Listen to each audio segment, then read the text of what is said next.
할렐루야.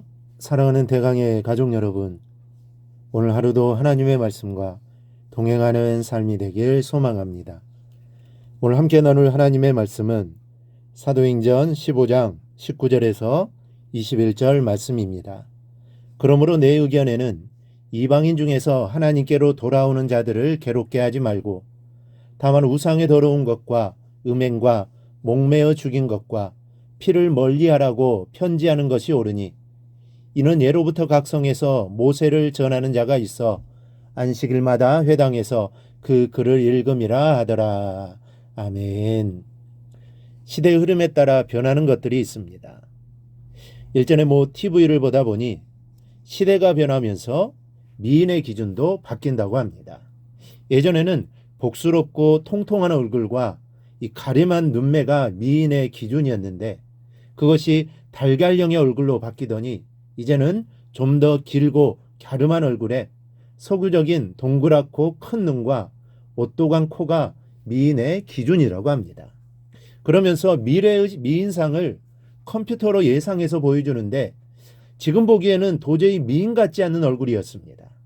그렇게 보면 유명한 비너스상도 현재의 미유 기준으로 보면 뚱뚱한 몸매를 가진 여인으로 보입니다. 이 변하는 것은 미의 기준만이 아닙니다. 문화가 변하고 유행이 변하며 눈에는 보이지 않지만 가치관도 변합니다. 그러다 보니 사람 사는 생활이 달라집니다. 그런데 변하는 것 중에 매우 중요한 것이 하나 있습니다. 바로 법입니다. 이 시대에 따라 시대적 상황에 맞게 법도 변합니다. 국가의 법이 존재하는 이유가 무엇입니까? 법은 지키라고 있는 것이요, 질서를 유지하고 모두의 생활을 평안하게 하기 위해서 존재합니다. 때문에 누구든지 그 나라의 국민은 그 나라의 법을 지키는 것이 당연합니다. 마찬가지로 교회에도 법이 있습니다.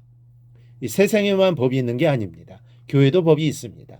오늘 본문을 보면 그 법에 관한 내용을 볼 수 있습니다. 이방인들의 구원에 관한 문제에 대해서 베드로의 말로 대략 가닥을 잡았을 때 야고보가 제안을 합니다.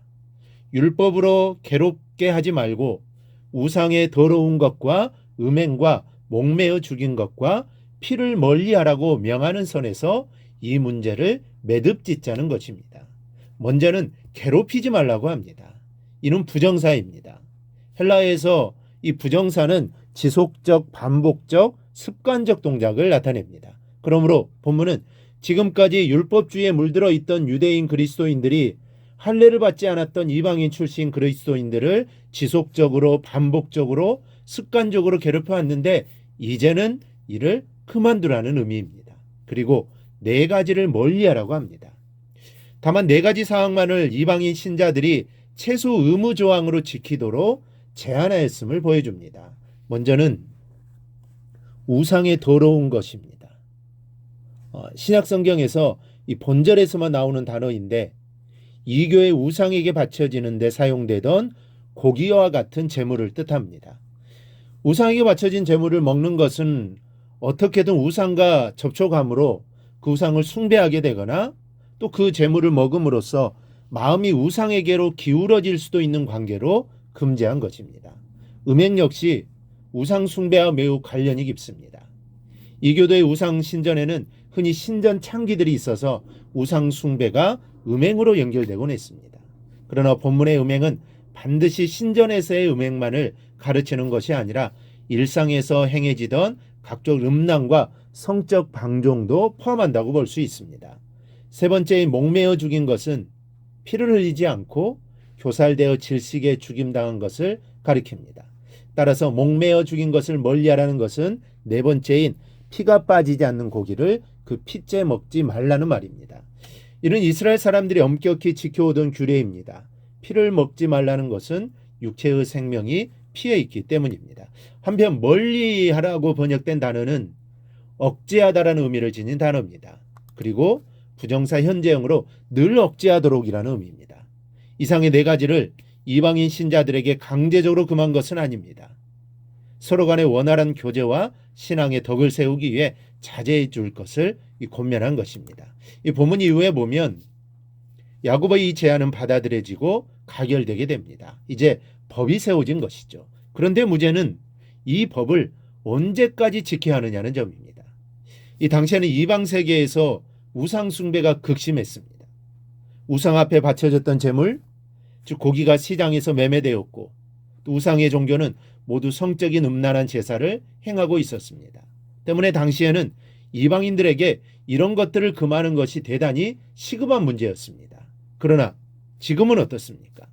현 시대에서도 이런 것을 성경에 기록되어 있다고 해서 기록된 문자 그대로 이스라엘 민족이 아닌 우리가 지켜야 하는 것입니까? 지키되 시대적인 상황 속에서 이 말씀뿐 아니라 하나님의 말씀을 재해석해서 지킬 필요가 있습니다. 그래서 후일 사도 바울도 교회가 그만 이 우상 앞에 바쳐졌던 고기를 먹는 문제에 대해서 음식은 우상 앞에 드려진 고기일지라도 먹되 이로 인해 형제를 실족해 할 염려가 있을 때는 삼가라라고 재해석해서 말한 것입니다. 하지만 중요한 것은 성도는 하나님께서 교회를 통하여 말씀하시는 이런 규정들을 지켜야 한다는 사실입니다. 세상법이 세상의 평안한 삶을 위해서 존재하는 것처럼 교회의 법은 올바른 신앙생활을 위해서 하나님이 세우신 것입니다. 그뿐 아니라 하나님은 시대의 변화에 따라 적합한 규정들을 계속적으로 새로 세우셔서 우리의 신앙이 잘못되지 않도록 인도해 주십니다. 그러므로 여러분, 성도는 하나님이 교회를 통하여 주시는 규정을 준수해야 합니다. 예배에 관해서 그리고 생활에 대해서 말씀하실 때 순종해야 하는 것입니다. 그래야 교회의 질서가 유지되고 모두가 함께 안정된 신앙생활을 할 수 있습니다. 여러분, 교회에도 본문의 경우처럼 여러 가지 문제가 발생할 수 있습니다.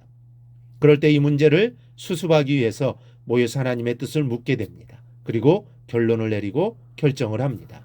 그리고 이럴 때 결정된 사항에 대해서 지키는 자세가 필요한 것입니다.